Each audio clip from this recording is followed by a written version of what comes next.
Goeiedag almal op die refugee-program, dis 30 Junie.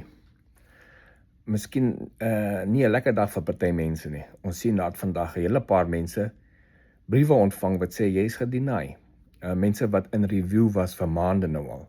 En nou skielik kry hulle 'n brief wat sê jy's gedeny. Hierdie is die eerste keer dat ons weet dat daar briewe uitkom wat sê dat jy's gedeny. Daar's nog nie van voorheen iemand wat ons van weet wat gedeny was, wat 'n brief ontvang het nie. So onmiddellik gaan ons vandag baie goed sien. Ons gaan mense sien wat sê dis fake, en mense sien wat aan die ander kante heen gaan met hierdie berig. Hulle jy gaan fake berigte sien, jy gaan allerlei goed sien. Al wat ek kan sê is moenie net outomaties dink dis fake nie, omdat iemand anders so sê en dan jou hoop opkry nie. Die kanse dat dit korrek en eg is baie hoog. Spesifiek omdat jy die mense die brief gekry het en hulle keisnommers en alles is daarop. Nou is nie 'n baie groot brief nie, party vind hulle het 'n een sin brief gekry wat sê dat jou jy's gedeny sonder spesifieke redes en jy kan dit nie appeal nie. So ek is jammer vir daai mense wat hy gaan kry.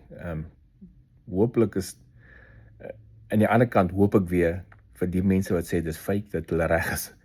Dat dit nie, maar die kans is baie goed dat as jy daai gekry het, is jy gedeny vir een of ander rede. Nou, hulle hoef nie vir jou die rede te gee nie. Dis up to die US government om te besluit of jy jou gaan deny of nie. Hulle hoef nie 'n rede te gee nie. Dis 'n refugee-program.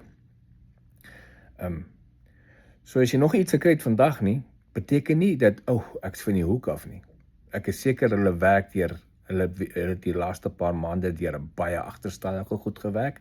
Daar was baie mense wat onder review was en dit gaan tyd vat om almal uit te kom vir die wat actually gedeny is.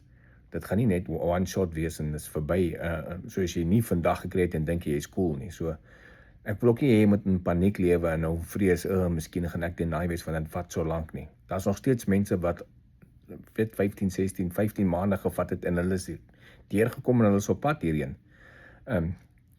So ongelukkig is dit maar deel van die proses. Iets in jou verlede kan jou catch up op die oomblik en jou keer dat jy hiernaartoe kom.